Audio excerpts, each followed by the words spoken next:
Science is the great antidote to the poison of enthusiasm and superstition.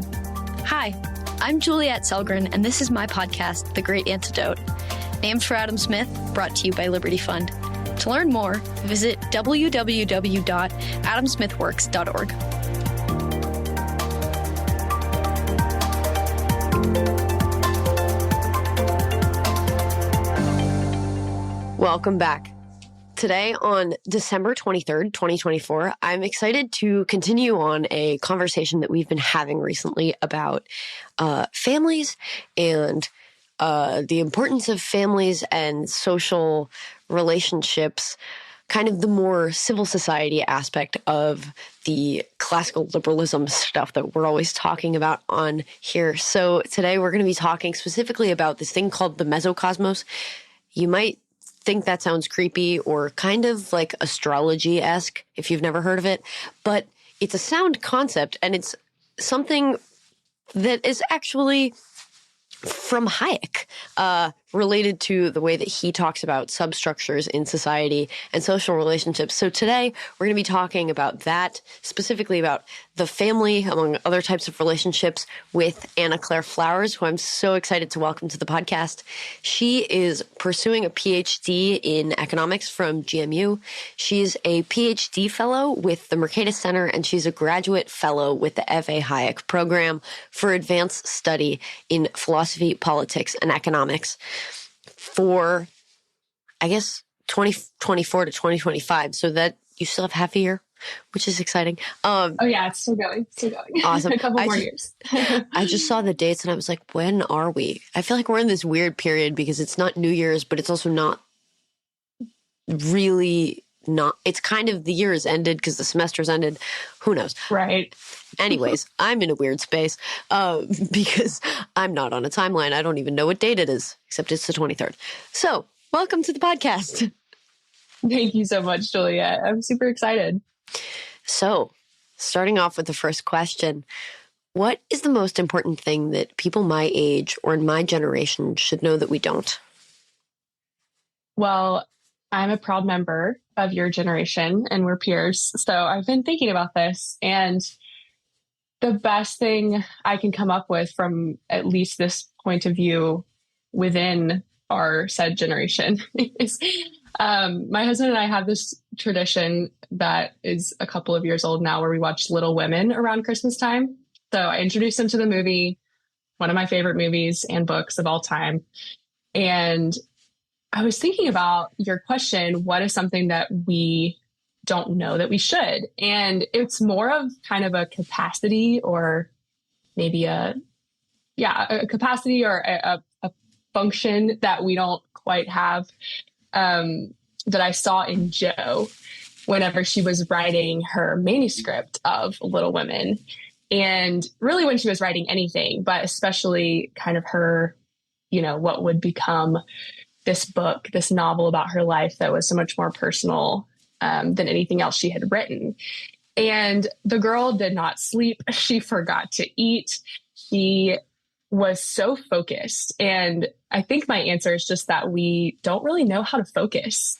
Obviously, this is a hot topic when it comes to the effects of social media and screens and everything that we're kind of bombarded with constantly. But I was very inspired, and always am, whenever I watch that movie, because I'm like, wow, like when was the last time I was so enthralled with something that I forgot to sleep and eat and talk to anyone else, because I was just so wrapped up in a project, wrapped up in a dream, a story, a task, something that I wanted to accomplish. And I just see that in her, and I think it's something we're missing.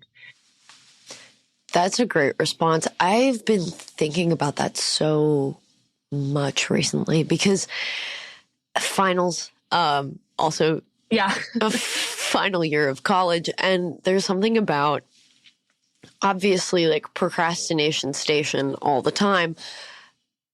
Even though I really love school, I love what I'm doing. And yet there's something about, I don't know, maybe it's partially just human nature, and there's something about the institutions that we have and the technology we have at our disposal and the relationship we have with it that kind of allows us to lean into these things like procrastination that maybe we did not do so much of before, but maybe we always have. Maybe that's just something we tell ourselves. Yeah, well, it's a movie too. But I also thought about how kind of the self-care view probably wouldn't like approve of her lifestyle for that, for the week or two she was working on this project. Like, we're very quick to call procrastination like self-care or something like that. And, not to diss it at all. But I just was like, wow, like she's really not even thinking about, like drinking her green smoothie right now. Like she's just like so enthralled. And I just wonder kind of how much we're missing out on the opportunity to really, I don't know, just be absorbed by our work in a good way and in a healthy way that still pushes the boundaries of like what's possible. Yeah. For a human. I don't know. I was just fascinated, and I want to cut enough of the distractions out to be able to like at least have the capacity to do that with my work. So yeah, well, and I think it's the really important bit is that, I don't know, it's not that self-care isn't important. It's just that sometimes there are things that are more important than self-care and that are self-care in a different package, right? Definitely. So doing something you care about that much and being able to be in a space where you can act like that, like where that sort of thing just kind of emerges. I don't know. I remember it's humans at their best. Yeah. I really do. Yeah. Over the summer, I think there was kind of like this big move in, I guess, like lifestyle writers. They were like, bring back boredom. Like boredom is really good for us. And that's where all the cool ideas come from. That's where all the like weird the synthesis yes. of all these ideas and things and characteristics and things you would never expect. That's where they all come from. And then you have to be aware that like, just because you're going to not be going to bed at the right time, so you can't wake up at who knows how early in the morning to like do your 10 things on your to-do list before you actually start your real day. I've been watching a lot of productivity YouTube, if you can't tell. A little bit of a guilty pleasure, but you're going down the rabbit hole. Yeah. Yeah. I don't know. There's just something about once you have that idea, once you have that drive, once you want to do something, understanding that it is good for you to actually follow through, even if it then breaks from like your work rules. Like I feel like the self-care narrative has been so, well, you need to segment your work life and your home life. There needs to be a balance. There needs to be whatever. But that doesn't really make sense because especially for as more people in the economy and in the world focus on tasks that require their brains, you can't just turn your brain off. And neither do we want it to, because that's how you actually get all the good, I guess, like understanding of your values and kind of application of stuff that we say you should be thinking about and studying and all of that. So I don't know. This is definitely a new really, world where the typical work boundaries. Yeah. I mean, I'm home visiting my family and it's like, you just, I kind of like it that way. I'm able to kind of do both and enjoy kind of flipping back and forth and making it all, and maybe that's part of it is that for people who love their work and are really focused on something, they're just able to make it kind of who they are and not have to always compartmentalize. So not for everyone, but maybe for intellectuals, that's something that we can just embrace. Yeah. I also am just totally going to copy your tradition. I think it's fantastic. And I need a little bit of that in my life. It's a great Christmas movie. I think there's like 2 or 3 Christmas mornings throughout the movie. And so it's just enough to be like, yes, this is totally a Christmas movie. Yeah. I mean, if Die Hard is a Christmas movie, then. Right. All right. Yeah, just throw Harry Potter in there too for me. Yeah. So. Oh, perfect. So let's talk about this mesocosmos thing, which to me sounds kind of like a biology term. I don't know why. Totally get that. Yeah. I don't know. I don't know how to explain it. But I want to start off by reading the Hayek quote that you sent me to get us started. Yeah. That's good. He said, quote, "If we were to apply the unmodified, uncurbed rules of the microcosmos, i.e. of the small band or troop, or of, say, our families, to the macrocosmos, our wider civilization, as our instincts and sentimental yearnings often make us wish to do, we would destroy it. Yet if we were always to apply the rules of the extended order to our more intimate groupings, we would crush them. So we must learn to live in two sorts of worlds at once." End quote. Okay. So before we even get into the mesocosmos, which he doesn't mention, what are the micro and macro cosmoses? Cosmi? Yeah. I've been having trouble pluralizing things recently. Yeah. So this is a quote from The Fatal Conceit, which Hayek wrote towards the end of his career. And he's responding to socialism in this book. I mean, he's responding to the fatal conceit that we think we're smart enough to plan other people's lives, and that there's sort of an intellectual advantage that some people have over others to be able to know what's best for them. And so he sees that the appeal of socialism is really strong and kind of, like he says here, instinctual. He incorporates evolutionary kind of insights or evolutionary psychology into his work. And this is a really interesting critique of socialism, that there's actually something in us that wants to kind of treat everybody like our brother or sister. And we kind of, in the band or in the band or troop, like he mentioned, we're able to apply the rules of the microcosmos, which he kind of is saying is just this arena where things are intimate. They're kind of other focused. You can share. There's benevolence. There's solidarity in that microcosmos.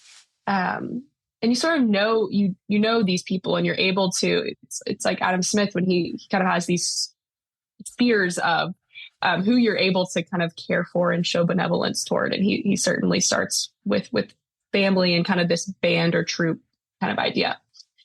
So then the macrocosmos is, the extended order. And it's hard to really say what that is, but I always, when I have presented this idea, I've kind of done a picture of a mom and a son, kind of, they clearly know each other. They clearly have a personal relationship. And then just a picture of kind of a city street or like an airport or something, where it's just kind of, there's a different set of rules that govern that social space compared to, a one-on-one relationship. And so the rules of the extended order, he's saying, can't really be applied to the band or troop or families, because they just treat people basically transactionally. I mean, of course, there's still some sociality that's there, but if you can't take care of everyone like you take care of like your children. And so he's like, well, we can't take care of our children, transactionally, but also we can't treat everyone like we would our family. And so there's this distinction. And so socialism, some of the ethos of it and some of the, kind of underlying, like you said, instincts of it is that we should be able to apply the rules of the microcosmos to everyone, to be benevolent towards everyone, to have those ideals of equality and solidarity that were so attractive to the political supporters. And so, that's the kind of context of the quote. And then clearly there's something in the middle there that we're trying to fill with meso, even though he doesn't mention it. So I don't know, what was striking to me about how you were talking through this is that there's kind of a subtle acknowledgement that something the socialists get right, or something that they kind of understand that I want to say classical liberals, I don't want to say that we don't, but that we do not bring to the forefront, and something that we kind of act against, so it's kind of implicit, is this desire to kind of care for everyone and treat everyone like a brother. I mean, maybe it's just that practically we know that that's not possible, right? So I'm thinking about Christmas. If everyone on earth was in your living room on Christmas morning, it would ruin it. It wouldn't be Christmas, because it's supposed to be a time spent with family. And while you hope that everyone has that for themselves, there's still this kind of, there's a certain number of people, more or less, that make it what it is. If you're alone, he definitely, not good. If everyone's in your living room, not good.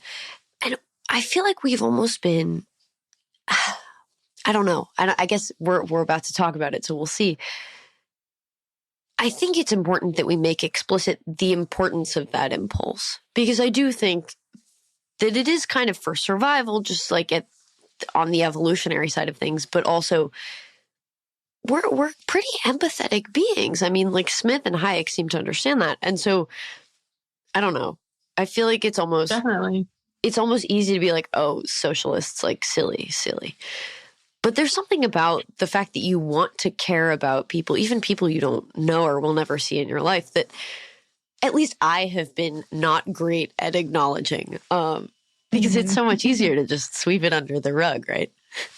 Sure. Yeah. No, he really does bring out, kind of acknowledge these sentimental yearnings and give them some weight. And I think one thing about the mesocosmos approach is it's basically we're just identifying all of the associations that are kind of in between those two sets of rules or sets of organizations, and using a combined set of rules that kind of incorporates both. And so family is certainly one place where this happens, because now, we aren't band man. We're in sort of this modern, and Stephen Horwitz has a lot of great work on,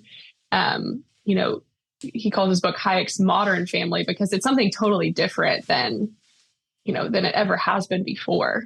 It is kind of a voluntary association in a sense. And so there's things that modern families have to do to really interact with the wider civilization every single day on behalf of their members.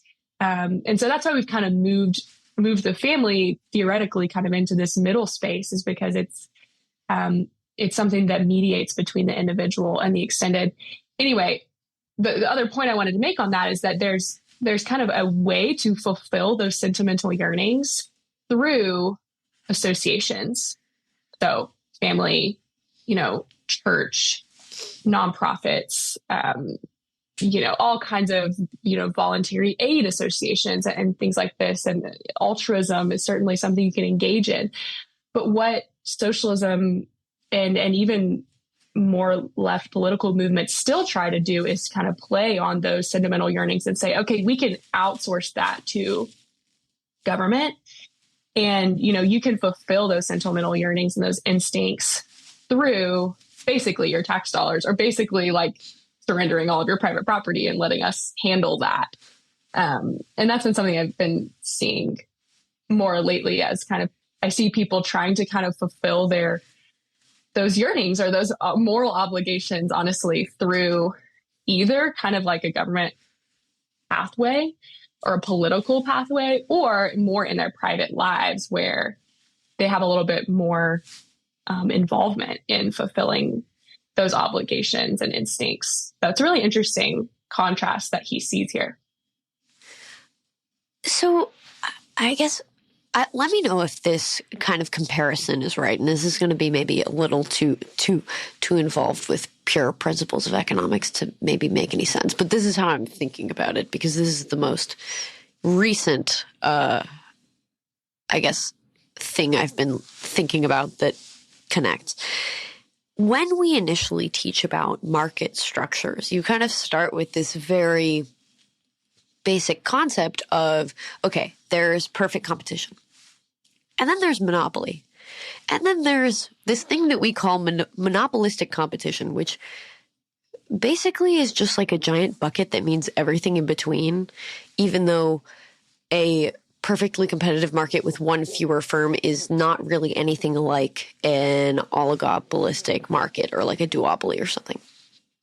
But it's an easy way to like teach the very explicit, very graphable, solvable, pure examples, and then say, okay, well, you can take components of each and mix and match, and then you have everything in between. And that's kind of what monopolistic competition is. And that's kind of how I'm thinking of the mesocosmos, that it's everything kind of in between you and all. Is that right? Yeah, definitely. And whenever we, my co-author, Michaela Novak at Mercatus, and I, we've talked to people about this, and that's one of the questions is the mesocosmos just kind of everything then? And it's like, well, I mean, it does encapsulate a lot because we are social human actors, right? And so this definitely comes out of a lot that Wagner did on human associations and sort of the social view of the economic man. And you're right. Yeah, it is a lot. There's a lot between me and everyone in the whole world and the whole market. And so I think you're getting that right for sure. We're just trying to break down some of the graspable features of it, some of the especially productive, especially unique, especially helpful things that happen in that space that are often overlooked, I guess. Yeah. Well, and that's honestly a great sell. Not that you're trying to sell it really, but I was going to ask you why it's important to do this if it might maybe encapsulate everything, and let me know if this is right. It almost reminds me of Kierkegaard, where you're like, okay, well, Kierkegaard in Fear and Trembling, he talks about kind of the individual and the whole and how to reach salvation. And you can kind of tell he's talking about Hegel, who does not agree with him, and he's an individualist, Kierkegaard. And you're like, why is he breaking this down? And why does he keep repeating himself? And he repeats himself, but he changes like one or two words or like changes the sentence structure. And it's very poetic, but you're like, what is this guy talking about? Except by the end of it, you kind of realize that what he's done is he's basically laid out something that you'd be like, okay, you just segmented society in X way. You could also segment it in a different way and look at it differently. But what he kind of accomplishes by doing that is he takes you through how the individual relates to God and relates to society, and how you actually as an individual engage with society and affect society. And the method that you do that is really important, right? Because he thinks that by relating and connecting to God, the individual can see the best way to engage and what their role is and all of that. And without that, you're lost. Without that, you're like trying to swim upstream without looking at where the water is flowing. And so that's kind of what you're reminding me of, where the reason why it's important to like look at these substructures, to look at these specific segments, is to understand how actually the two ends of the extreme relate to each other. Because we do think it's different from the way socialists think about things, but why and how and what is significant about that and how do we communicate that? Yeah, exactly. And so Hayek leaves us with this sort of charge that so we must learn to live in two sorts of worlds at once. And the question then is how exactly like you said, how do we kind of act as individuals who clearly, our actions have these macro level kind of consequences once we interact with each other. That's the whole spontaneous order. Our actions are creating something kind of beyond our grasp. But also Hayek wasn't just because he's big on spontaneous order, doesn't mean he doesn't talk about organizations and sort of the other side of the coin, where people actually put their heads together to do something about a problem, or they willingly link themselves up with other people to accomplish something or to enjoy their company. And so he talks about suborders a lot. Hayek, he talks about obviously organizations as the contrast with spontaneous orders. And he starts to talk about more particular societies, which was kind of his phrase. And he's like, there's the Great Society, and then there's like particular societies within the Great Society. And those overlap, and they're kind of hard to quantify, and you can be a member of multiple suborders or partial societies. But he doesn't fully kind of take the time to go through it in detail. So he talks about spheres of activities also. And so then we're just kind of saying, okay, well, he kind of left the door open to do a little bit more. And of course, people have done this. I mentioned Wagner and others. Others are, we kind of venture into the realm of kind of studying self-governance here and studying like the ways in which people get together to solve problems. So that's why I think it's important, because there really are alternatives to things that the government, for example, has taken on. And there are also things that we sometimes want to relegate to markets that maybe do have a little bit of a need for, for actual like some market aspects, but also then like something else, like that we need to kind of like mix them together to be able to accomplish that goal in the best way. So that's where you see we're definitely, Hayek actually mentions Richard Cornell, who is, the one who really talks about the third sector and kind of civil society in America. And it's just interesting to think about how you can combine like rules of the micro. So benevolence, like I said, personal relationships, and then combine that with maybe like a profit motive or like something like that, and have these really interesting cases where those two sets of rules are productive in a unique combination.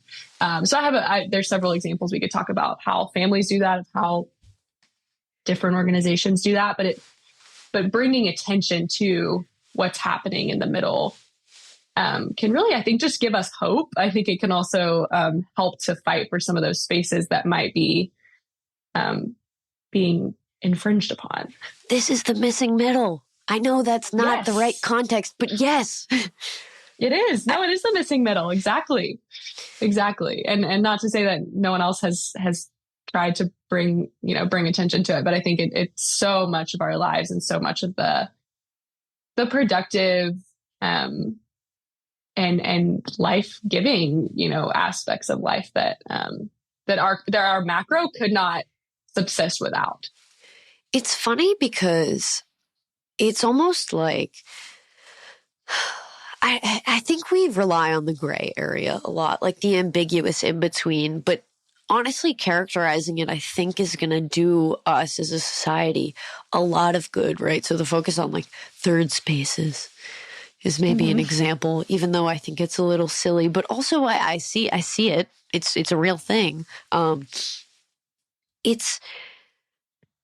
think we're always like, oh, like no government, but whatever, figure it out. People will choose what they want, but like how? I think now we focus so much on turning everything into a binary, just as a society, right? Like it's individual or it's all, it's this or it's that, whatever. That of course there's some sort of missing middle, missing third space, missing whatever. That actually like looking at what is in the middle, what is in between the 0 and the 1 is really important. So I really appreciate this effort. On the note about rules, before we get into families and kind of as we get into it, are all the types of associations within kind of this middle ground, the mesocosmos, do they follow similar rules, or are they kind of different, right? You talked about how different characteristics can kind of play into the middle ground, but how do you go about kind of characterizing it just from like a greater, like overall standpoint to start with?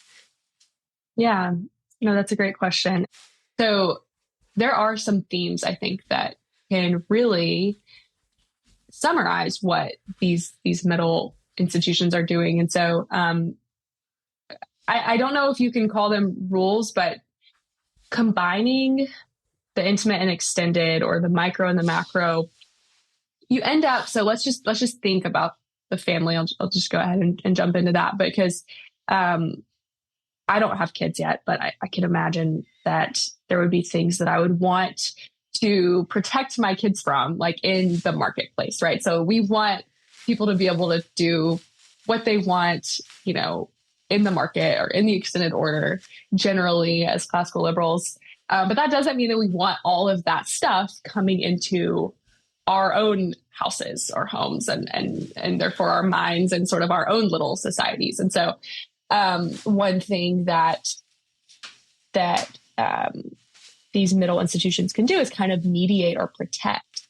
And so I know that, so there's kind of one path to where you can have regulation on something, or you can have like parents, providing that filter of like, oh no, like you're not going to watch this, but you can watch this, or you're not going to listen to that, but you can listen to this, or you're not going to have like this. Social media actually right now is like a prime example, because there are huge pushes to, even especially from the conservative side of things, to say, okay, well, the government needs to lock down on what kids can do on social media, the accounts they can create.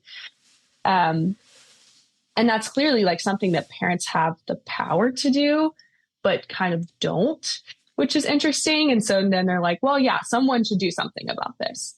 But at a theoretical level, like families, for those who don't have the privilege of having a family, like other organizations, religious communities, orphanages, nonprofits, are trying to kind of mimic what maybe a family would do in that situation, as far as protecting, mediating. And then when you think about trying to combine the rules, there's also something strictly economically productive about combining them. So training a child, for example, this is kind of going the other way, to training them from this micro, like, okay, it's all about me, or it's just about our little household, to then go out and be prepared and trained to engage in exchange. To say like, okay, kids already naturally like trade and stuff with their siblings, or might want to have some kind of a store or something like that, but to encourage that, and then to teach kids how to engage in commerce outside the home, or to kind of have some of these moral values that help them productively, successfully engage in exchange outside the home. Family businesses are a really interesting case where, like, family businesses actually have an advantage where they combine some of those personal rules. They mingle the intimate relations with kind of their business objectives. And remittances, people, this is kind of going back the other direction again. They go and work in the marketplace and send money home to be able to provide in those benevolent relationships. And so I don't quite know how to generalize, because it's so it's really so beautiful, the different ways that these are intermingled. But I think a few ways to kind of break it down would just be kind of like, whenever there's kind of a situation where you're like, we need something mediating here, we need protection, we need training, and it's kind of easy to visualize from a child, a child going and being prepared to engage in the extended order. You can kind of see that there's a lot that has to happen in between. But I guess it's kind of like why we don't have spot markets for everything too, like why why firms occur and why nonprofit associations decide to exist. They're combining rules that we would use, on the market strictly, maybe in a spot market kind of trading situation, and saying, well, we need to add a little more human, we need each other in this process if we're going to actually address this problem or sell this product or raise this child, and we need to do it together. And it ends up being something totally unique from if you were doing it alone, because you have to be able to relate to each other productively and kind of take advantage of the sociality that we have in us. So that's not a very good answer, but I think it reflects the fact that it's not super generalizable, besides kind of like some general, like, these organizations are mediating between individuals and society, and they're protecting someone vulnerable often. And they're also training often, training us to engage in one extreme or the other. And that's kind of my best conception of it right now, as I'm still thinking through it. Yeah. Well, it's funny because especially on the economic side of things, there's a lot of empirical work on the importance of having two parents in the household or having like strong communal structures. But as economists typically do, I think they don't really ask why. I mean, like, two is better than one, pretty obviously, but there's kind of this missing piece, which I think you're getting at here, which is the social bit. Like, it just fits with human beings. And it's funny because economics studies human beings and our decisions. And yet when you look at kind of the work that's been done, no one really cares why. But why and the method of getting there, right? The reason why two parents is better than one, other than just strictly by resources, is really important. Yeah.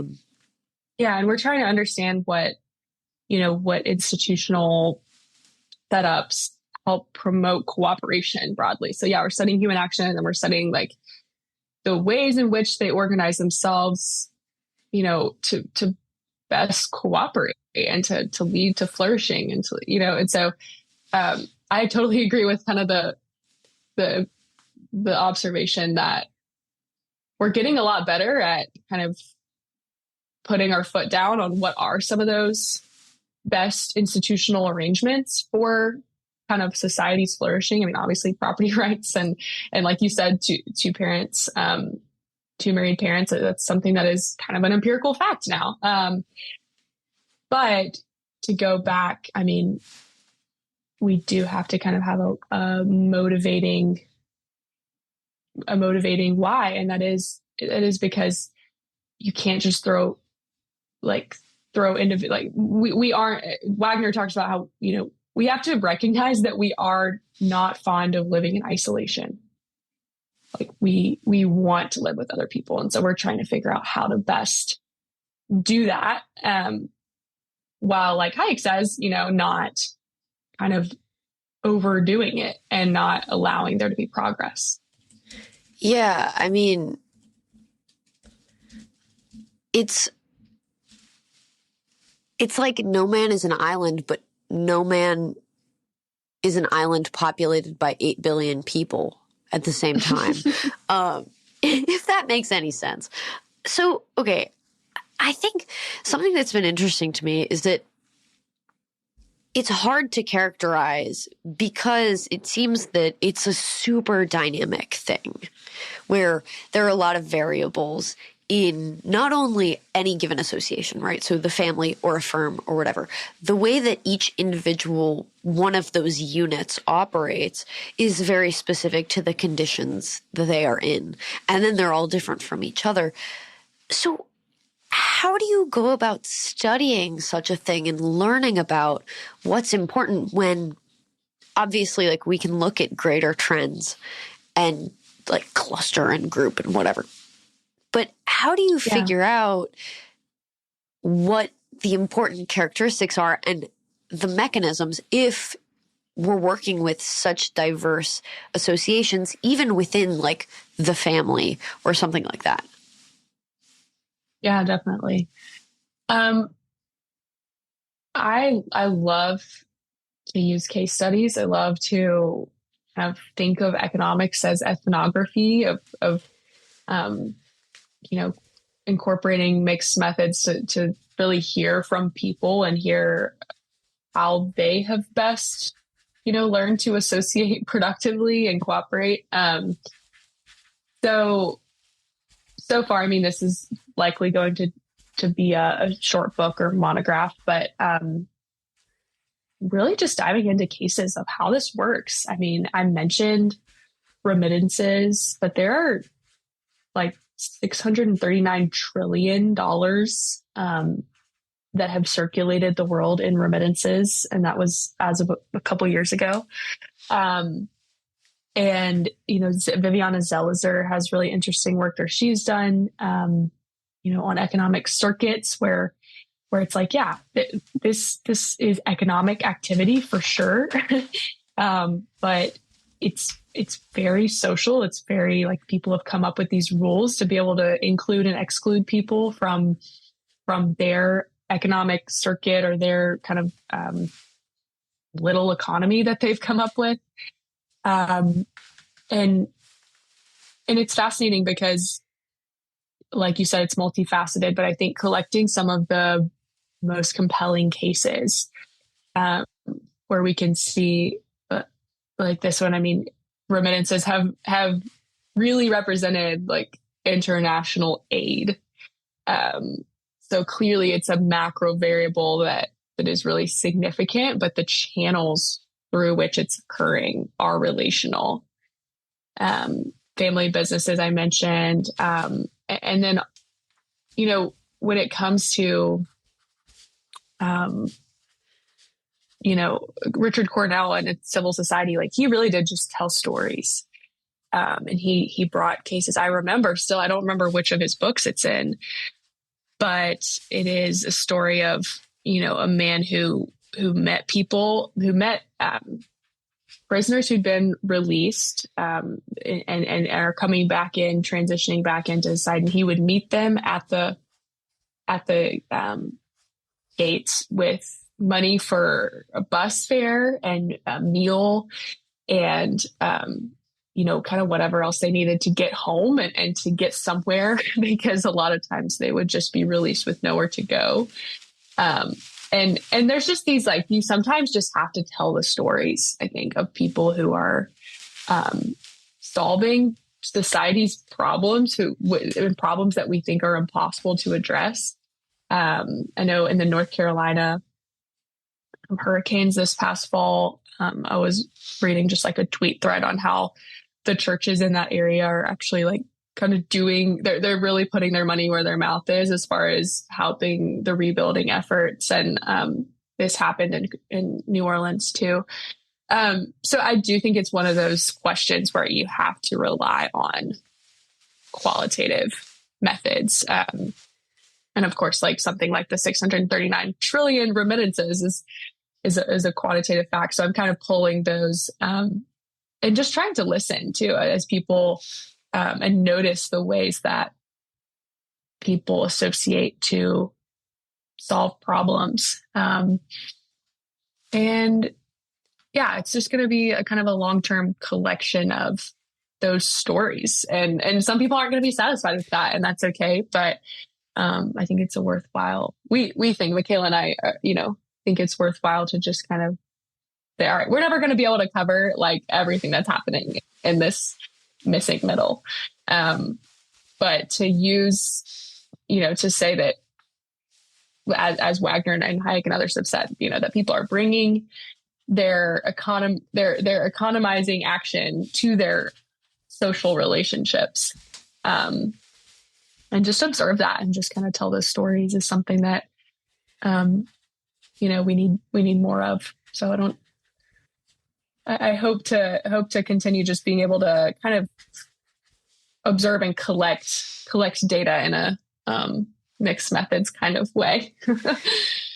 Well, yeah, because now I'm wondering, right, how do remittances compare with actual foreign aid from governments in their effectiveness, right? Because you would think, obviously, there are people that receive foreign aid from government. I don't actually even really know what that works, so I'm talking out of my butt here. But there are people who are receiving it from government that maybe don't have family sending it back, but also how is kind of the administration of that money, the rules that you're relying on, the setup you have with the people you're sending it to, how does that affect the way the money gets spent and how much it helps?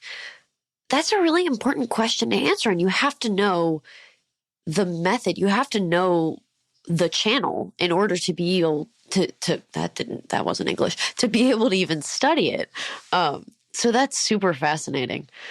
Thank you so much. Yeah, and theoretically that the knowledge, problem is like implicitly being addressed there, which is cool. So just kind of collecting stories, collecting data on where it works. Thank you so much for taking the time to come on the podcast and for sharing this really awesome project with us. I learned a ton, and I know that my listeners have as well. I have one last question for you, but we are not done because there are more of these to come as you keep collecting. So listeners, look forward. What is one thing that you believed at one time in your life that you later changed your position on, and why? Well, I am learning a lot these days, just being kind of mid-20s and, hoping to, I've been teaching, been taking classes, lots of learning. But one thing I will say is I think I'm learning that I can't really accomplish things on my own. And this is definitely keeping with theme, but that our set of opportunities and just when we want to achieve, any kind of goals or dreams, it really is going to be about, who's there to do it with you and who's there to help you pursue those and also to create new ones together. So the flip side of that is I really thought I could do it on my own. So I guess I believed that, all right, life was going to go in a certain way and I will, I'll check these boxes. But one great thing about living in a dynamic economy is that things change. And so, and I think I might have also believed that, that was like a negative thing, but I've been preaching to my students that, the gains from trade and from creative destruction totally outweigh the negatives, even though to be a recipient of kind of the concentrated costs of that really stinks. But I would have thought that was a negative thing, especially if it affected me. And now, even as I'm watching higher education change, I'm watching, just our economy change really rapidly. It can be scary sometimes to think like, how am I going to fit into this? But I think I'm trying to believe instead of my earlier fear that, that the changes that are coming in our economy and just the technological shifts that are happening that are wild, that there's always an opportunity and we just have to figure out what that is and what our comparative advantage is in that new economy. And so specifically with higher ed, I feel like there's lots of like scares these days. There are some schools shrinking, closing, higher ed's, it's in flux kind of, I would say. But trying to really believe what I've been teaching, that the things that are coming are going to be even better and even more full of opportunities. If we just keep kind of like looking for ways to adapt to the new circumstance. So I guess I would have believed, in short, that is a really bad thing or scary thing to be affected by, technological shifts and shocks. Trying to believe that it's going to be full of awesome, unexpected opportunities.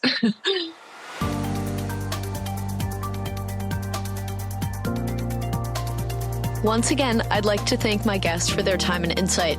I'd also like to thank you for listening to the Great Antidote podcast. It means a lot.